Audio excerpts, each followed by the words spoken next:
Swayam Prabha. Digital India. Educated India.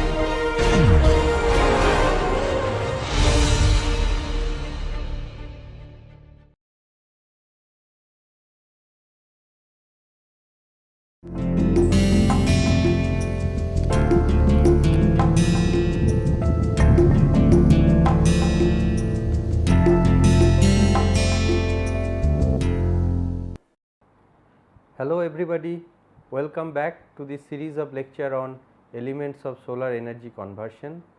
We are now looking at the photovoltaic conversion mechanism and we are here at lecture 33.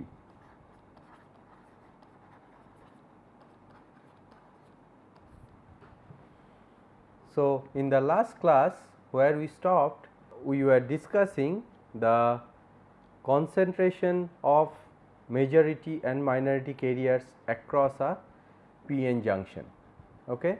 And we have looked at how the energy barrier will affect the diffusion current, but not the drift current, okay? So, and then how the equilibrium concentration across the p-n junction diode will depend on the energy barrier that we have looked at. So, today we are going to start if we now break the equilibrium, okay. So, equilibrium is a good thing to be at, but it is useless because you cannot get anything out of it, it is a status quo. So, if we want to get some current out of the photovoltaic material, we have to break the equilibrium, and now we are going to look at how breaking the equilibrium will affect this whole scenario across the p-n junction. So, what if we break the equilibrium? Okay. So, how to do that? The best way to do it is apply a potential, and the easiest way to do it as well. Apply a potential externally, and whenever we talk about potential, it has a direction, right? So, you can have forward bias, that means you are enhancing or you are decreasing the energy barrier across the p-n junction, and it can be reverse bias. Okay. Bias is, for this condition, bias means the potential, applied external potential. Okay. So, now we have to look at how this forward biasing or reverse biasing will affect the p-n junction. So, forward bias means that you apply an external voltage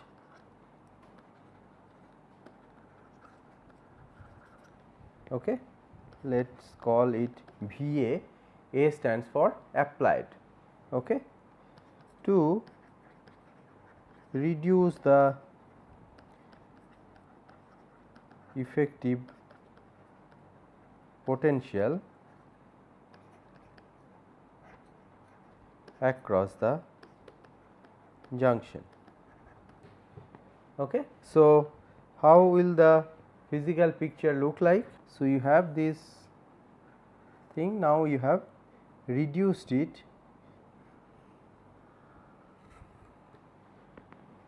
to a lower value. So, basically this is the potential barrier, right? For equilibrium we call it built-in potential. Now, we have this energy barrier which is less than the built-in potential, because the applied potential, we have applied the potential in such a direction that the effective potential gets reduced, and that is called forward bias. And now, as we have broken the equilibrium, we are no longer under the restriction of constancy of Fermi level. Okay. So, we can have Fermi level at different levels in different parts of the junction or across the junction. So, now what we can say, that as we have broken the equilibrium, the constancy of Fermi level does not apply anymore.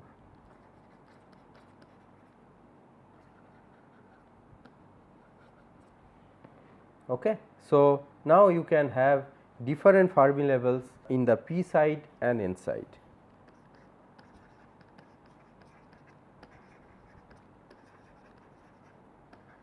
In p side and n side. Okay. And you can see that this V A is the externally applied potential,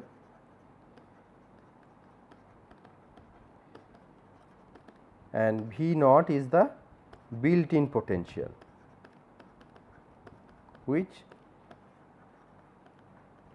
is present even in case of equilibrium. Okay. So, forward biasing means that you reduce the energy barrier by applying the external potential. This is important to know. So, now as the energy barrier decreases with forward biasing, so with forward biasing,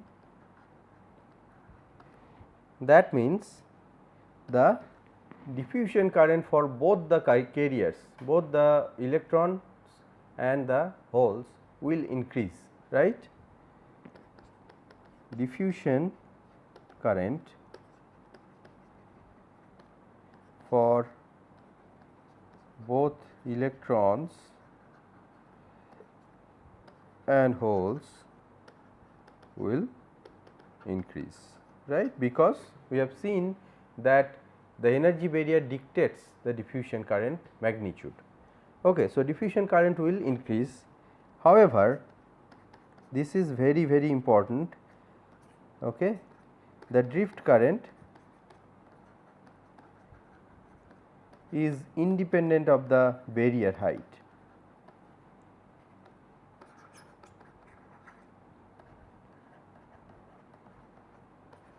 Isn't it? This we discussed in the last class. So, if drift current is independent of the barrier height, whatever potential forward bias you apply, it does not alter the drift current. So, drift current stays the same even when the forward bias is applied. Okay. So, effectively now the total current is summation of the drift current and the diffusion current, right. So, one part is invariant, it is not changing with the biasing, but the other part is getting increased for forward biasing. So, effectively the total current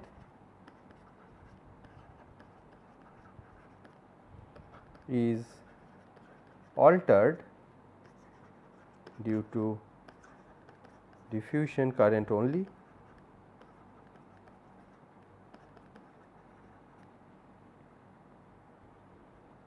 Okay. So, that is the effect of the forward biasing. When you break the equilibrium, now you have increased diffusion current, and so some net flow of current from P side to N side is obtained for forward bias. Okay. So, under equilibrium what we have seen, that even if there are drift current and diffusion current in the microscopic level, but effectively you did not have any net flow of holes and electrons.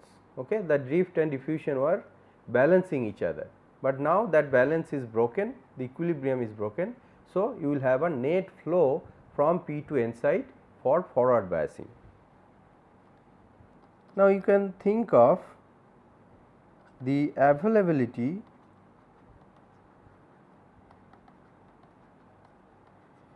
of carriers increases exponentially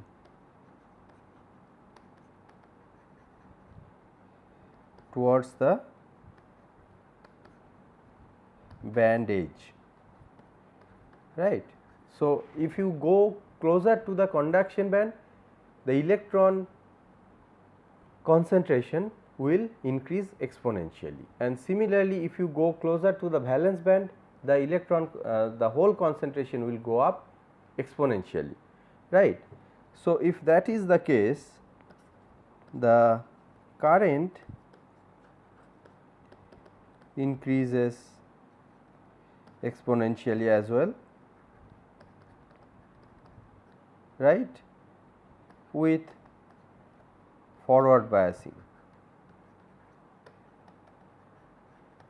So, let me draw a quick schematic you can think of. So, let us say only for electron, this was the case earlier. Now, what we are doing, let us keep this part same, and now we have reduced the height of the energy barrier.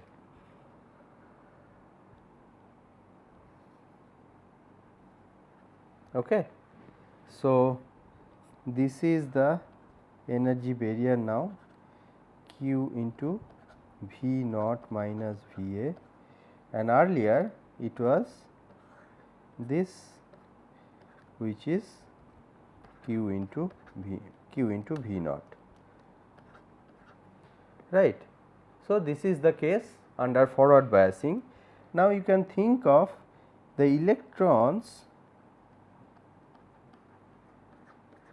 So, let us think of a stack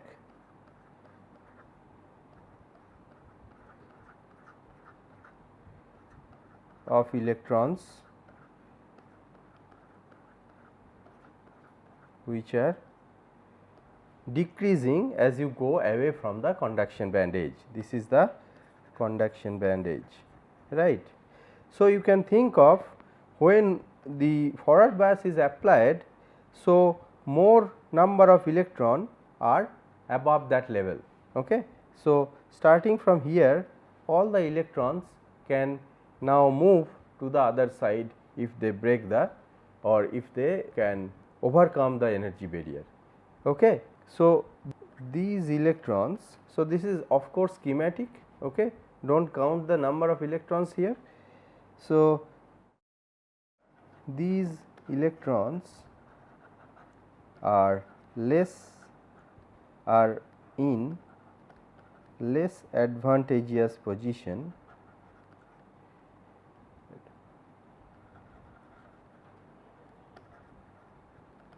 compared to the top ones.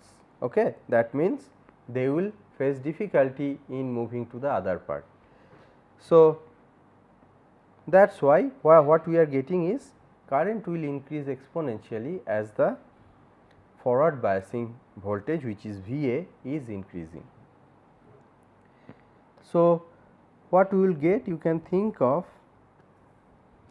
if we draw I versus the applied voltage V, okay, we can think of the current will increase exponentially with forward biasing.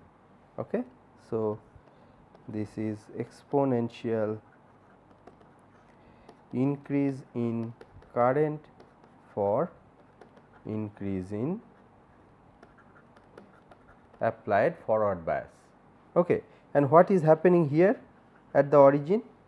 When V A is equal to 0, that means you are only under equilibrium, because it is V naught, that is the potential or built in potential across the junction, and under that equilibrium you do not have any net current. So, I is equal to 0, right. So, starting from 0, as V A increases in the forward bias direction, your current is increasing exponentially. Okay. So, that is again everything we are talking about now is qualitative, it is important to know. So, this is qualitative, we will come to the quantitative part once we get the concept cleared in terms of qualitative understanding.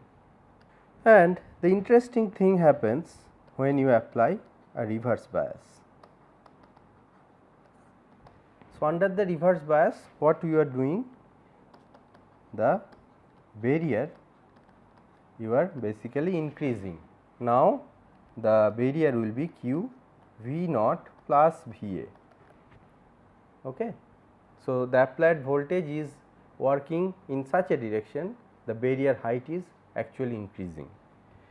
Okay. So, that means the diffusion current will decrease.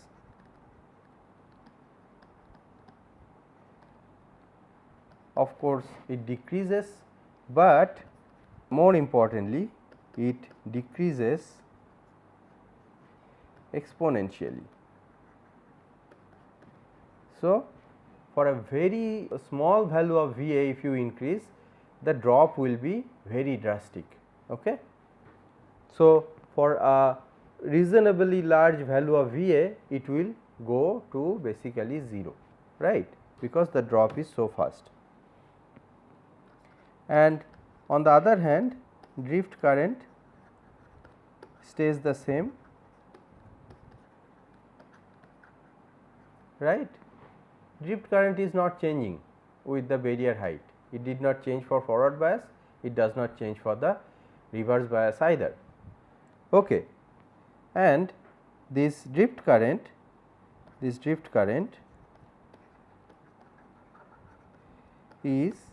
in the opposite direction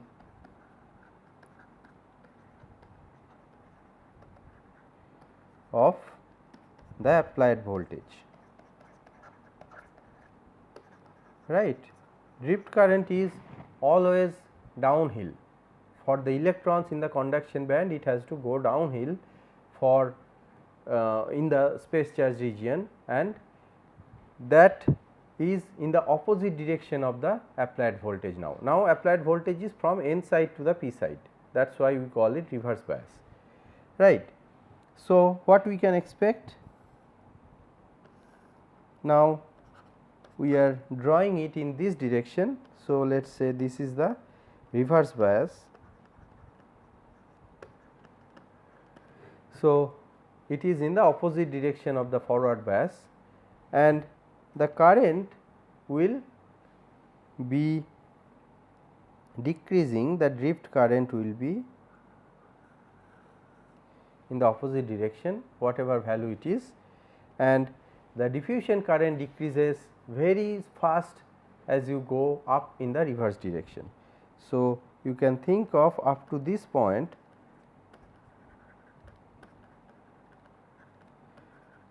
diffusion current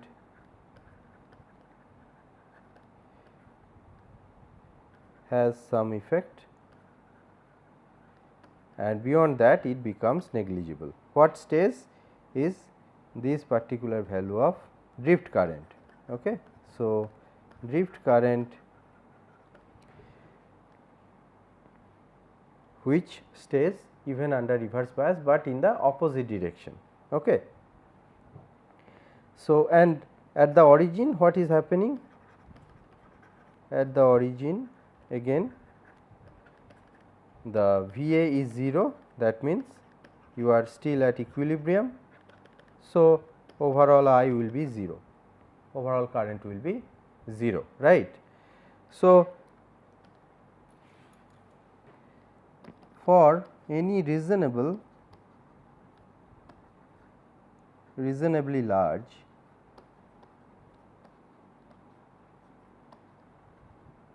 value of applied voltage, the drift current becomes the only current flowing through the device.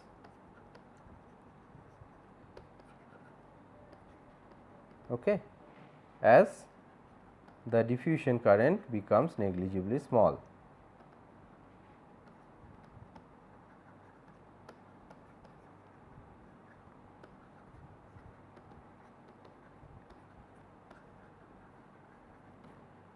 Okay.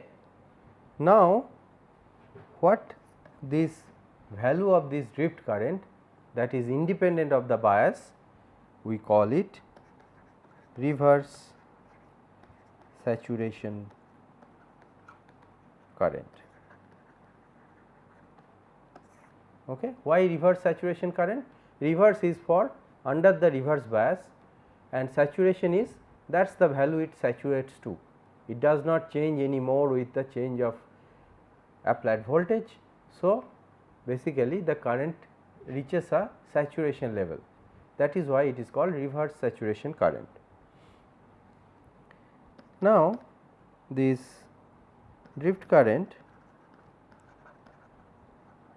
which is also or this reverse saturation current, okay, both are the same thing, it is independent of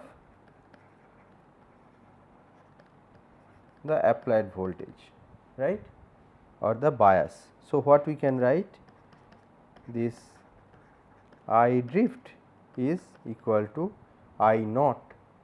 Naught means it does not depend on the applied voltage, okay, and reverse saturation current.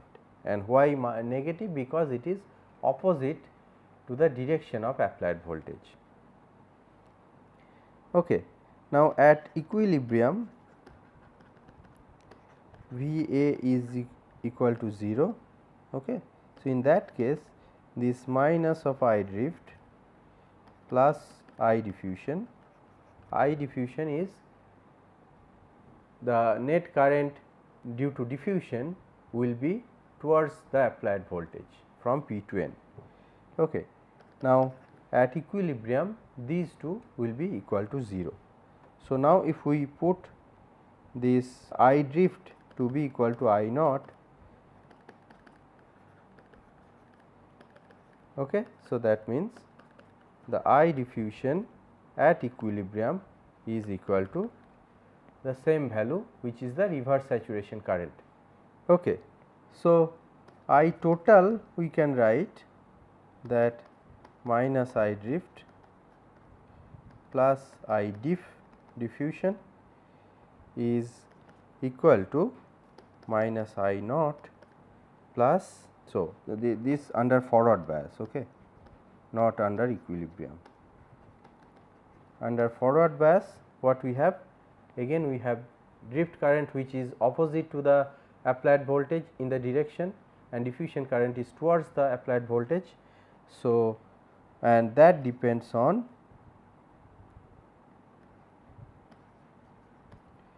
the applied voltage in this fashion. Okay. This I naught how did we get? This is corresponding to V equal to 0, right. So, I diff is equal to I naught when V A is equal to 0. Okay. So, that is the pre-exponential function or factor that we are getting in the expression of I diffusion. Okay. So, that is the expression of current under forward bias. Now, what we will get under reverse bias? Okay. So, I diffusion is again the same form we can use, but now with a negative sign, right, because it is in the opposite direction. Now, this whole thing, this drops to 0 very fast, okay, for reasonably large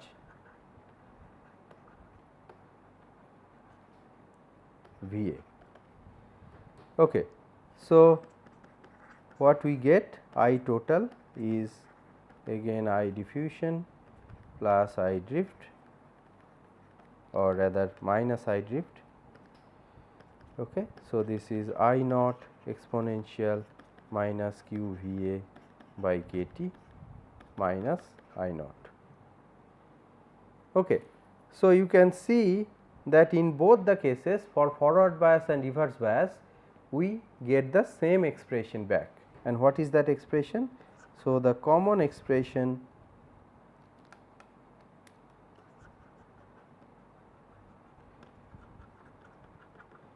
for both forward and reverse bias, what we get is I is equal to I naught exponential q V A by k T minus I naught, okay, which is this V A is positive for forward bias and V A is negative for reverse bias. Okay.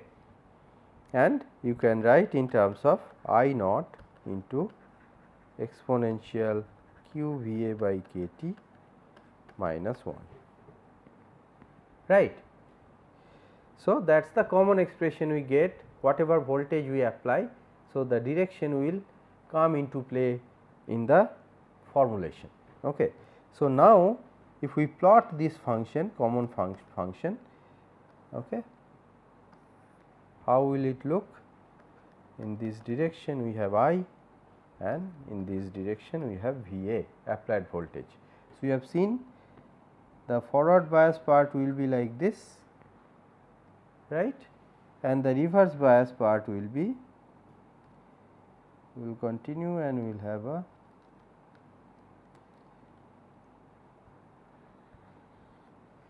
constant reverse saturation current I naught. Okay. So, this will be the form of the V I characteristic curve for a p-n junction diode. Okay. So, this is called characteristic curve for p-n junction, and this curve will tell you why it is called a diode. Okay. So, why diode? Diode by definition is an electronic valve, right, electronic valve which allows flow in one direction, but not the other direction. So, you can see from this characteristic curve itself that in the forward bias direction it allows current, but in the reverse direction it does not, okay, or it does very little which we can neglect. That is why it is called electronic valve or diode. Okay. So, a biased p-n junction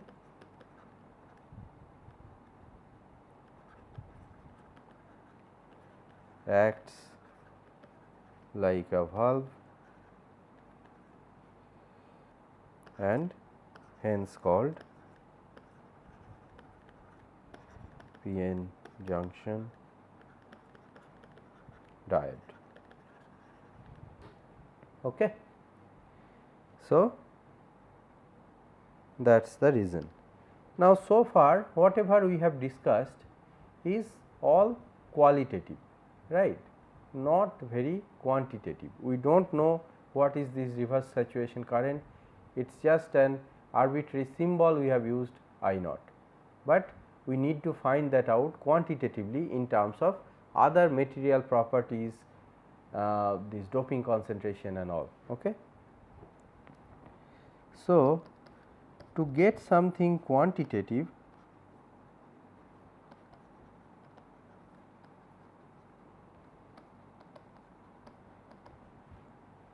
what we require? We need to count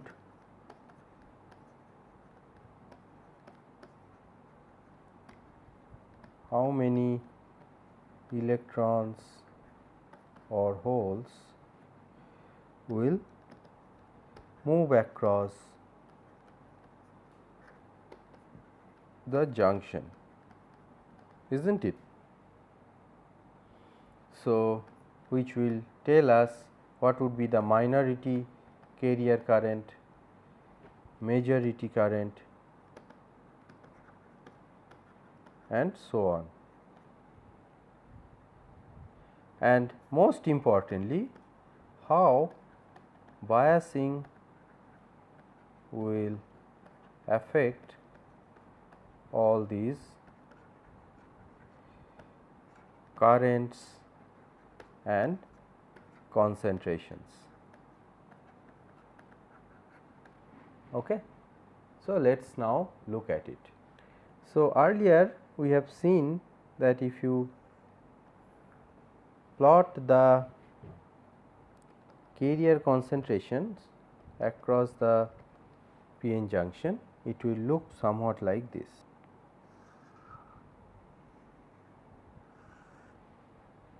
This is for the holes, okay. This is the p side and this is n side.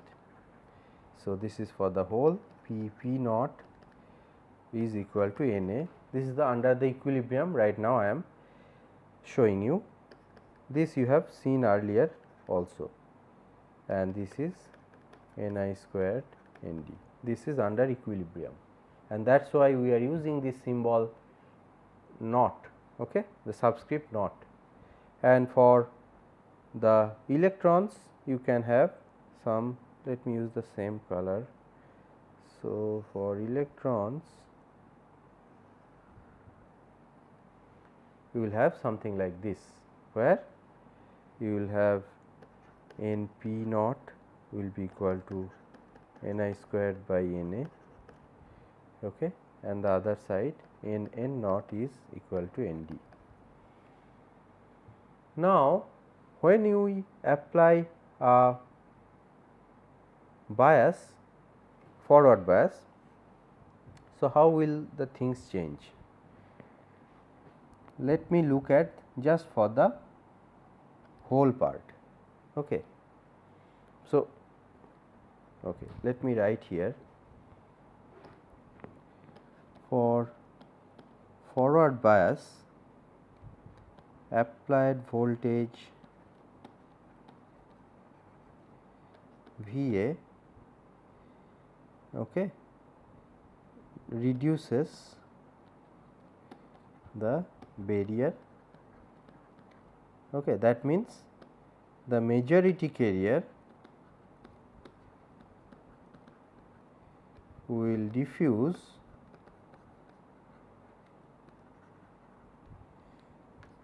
easily to minority side, right. And effectively what it will do? It will flatten the concentration curve across the junction.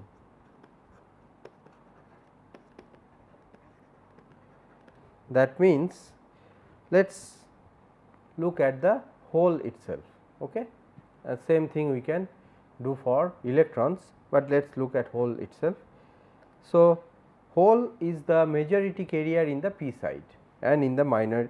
So, hole is the majority carrier, you can see the concentration is much larger there, and in the n side it is minority carrier and the concentration is much less. Now, due to forward bias, what will happen? The curve will flatten, okay. That means you will have some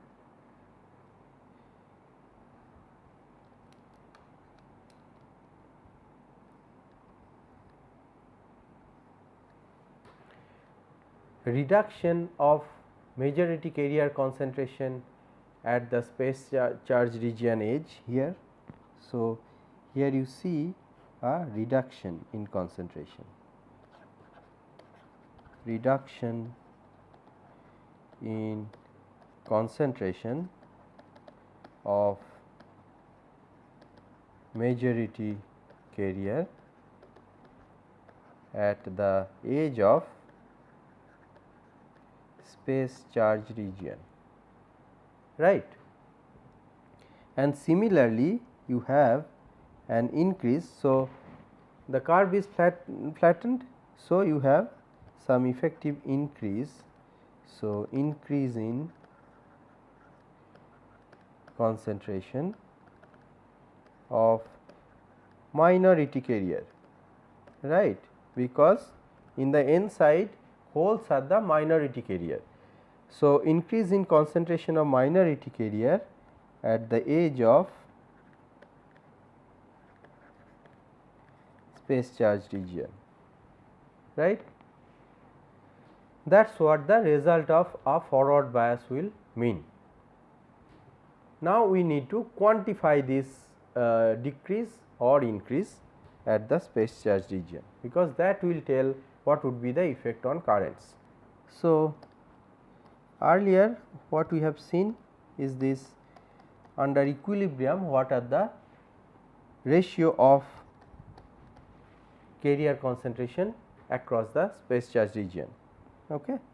So, hole concentration ratio between p side and n side is e to the power q v naught by k t, right. This we have seen, and here in this figure let me write that this is our minus x p, this we have designated this space charge region width. One side it is the coordinate is minus x p and on the other side it is x n. Okay. So, what we can write for forward bias case, this p that means holes in the p side and at the location of minus x p, which is the space charge region edge in the p side, divided by the holes in the n side, that means in the minority direction at x n, which is the space charge region edge in the n side. This is equal to q v naught minus v a divided by k t, right. So, the curve flattening whatever we talked about in the last figure, this now we are quantifying in the form of forward biasing. Okay. So, now we can say that this change in hole concentration in the minority side in the space charge region is nothing but p n x n, right, minus what it was under the equilibrium. So, basically we are saying that this increase is delta p n x n, right, and that is what. And one thing I should tell you here, that the forward biasing is doing what? It is reducing the concentration in the majority side and increasing it in the minority side at the cost of it. Okay. So, but the effect is much more relevant for the minority side, because in the minority side you have very less concentration of that particular carrier. When you are increasing it, its effect is much higher, but where you already have a lot, you take some of it, it does not matter. It is just like a very rich man, if he gives certain amount of money to a very poor man. So, for the rich man it does not matter at all, right, but for the poor man the same amount of money will make his life very different. So, here also in the majority side the reduction in concentration is not affecting the overall scenario, but in the minority side that increase is very important, and that is what we are trying to understand here. So, this is what? This is basically the amount that went into that poor man's pocket. Okay. So, that is what we are trying to quantify. This is the increase in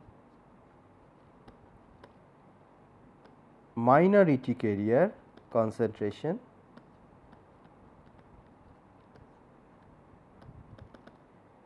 in the or at the edge of space charge region, and we are doing everything for the holes, and the same thing can be done for the electrons. So, we are not going to repeat it, we will go step by step for the holes, and then once we obtain the final expression, we can use the counterpart of it for the electrons. Okay. So, this is it, and for just for the conservation of number of electrons or holes, we have to have balance from the majority side. Okay. So, you can think of what left the majority side,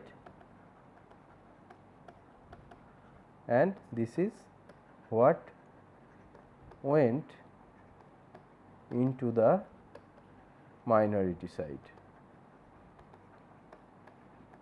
So, they have to be equal to each other. Whatever the rich man lost, the poor man gained the equal amount. That is why this equality holds.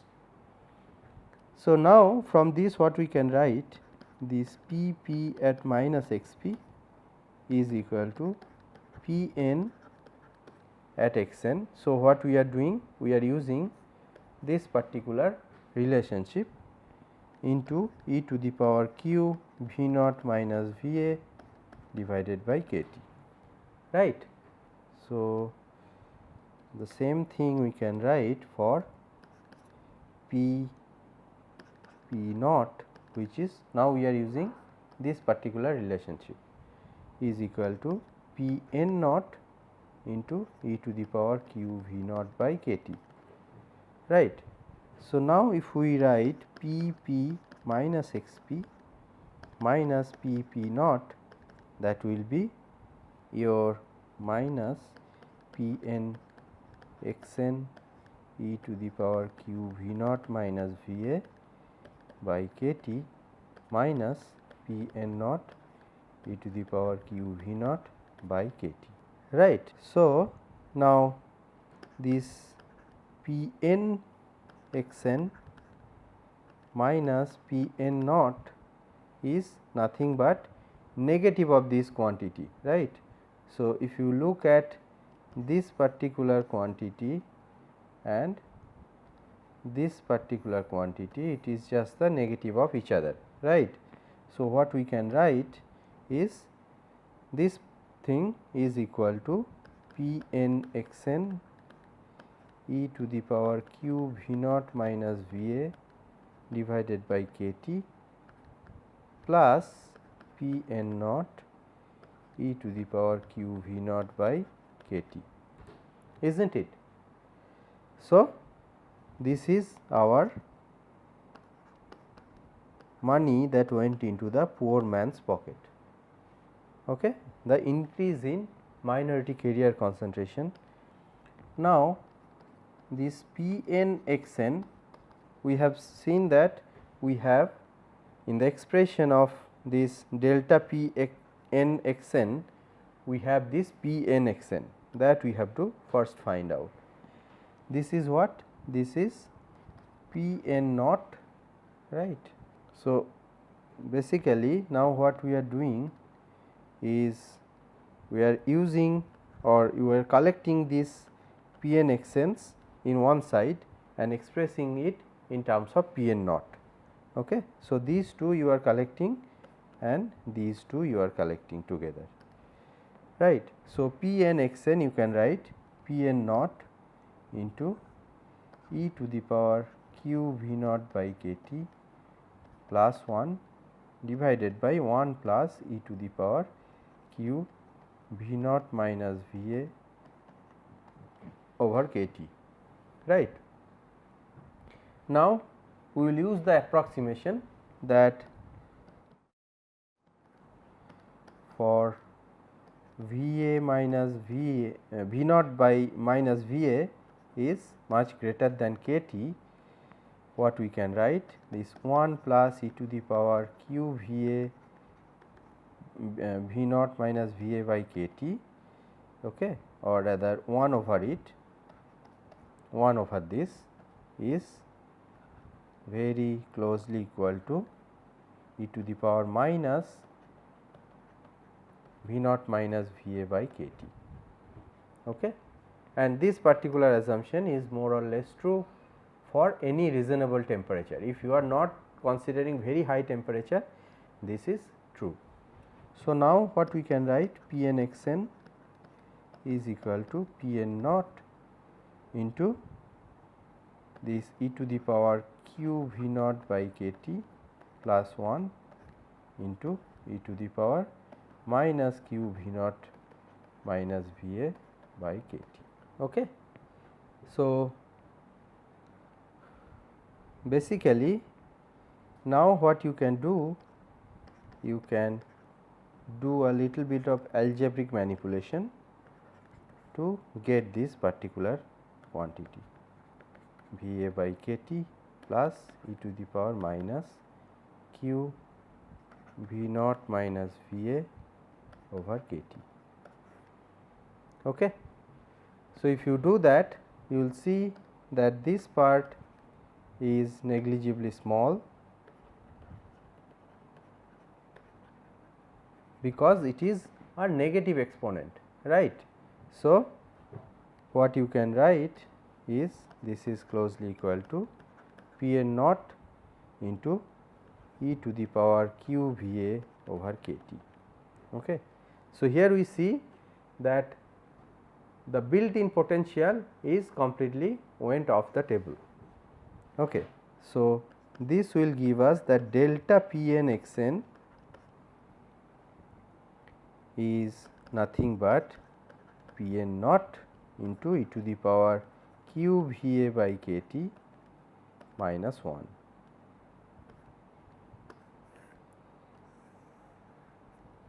This is a very important relationship. Okay. And you note that, let me write next page. So, note that this delta P n x n depends only on the bias, right, the forward bias in this case, but it is depending on the bias itself, not the built in potential. Okay. And what is this? This is called carrier injection. So, basically you are injecting some carrier into the minority side, right. So, this carrier injection is nothing but the increase in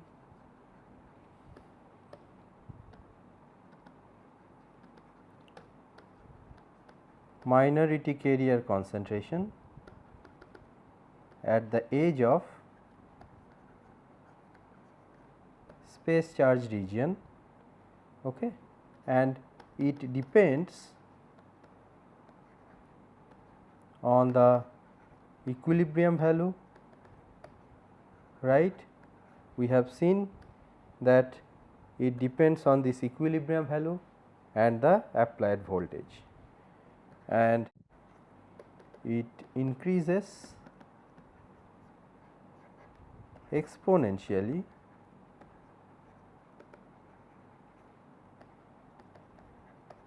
with the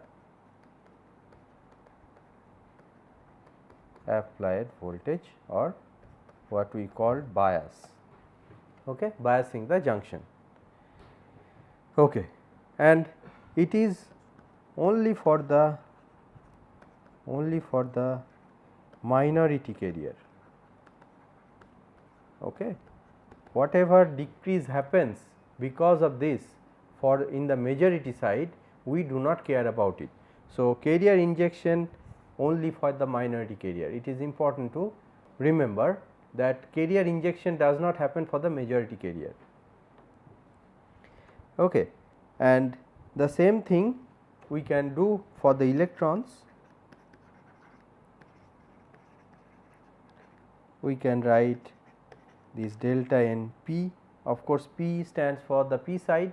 So, increase in electron in the p side, that means the minority carrier, and at the space charge region edge, right, which is in the p side it is minus xp is equal to np minus xp minus its equilibrium value, which is np naught, and we can show in similar way it will depend on np naught e to the power q Va by kT minus 1, right. So, let me write that and box it.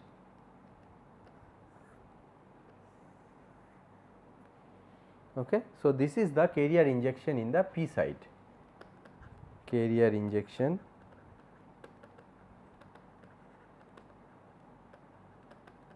in the p side.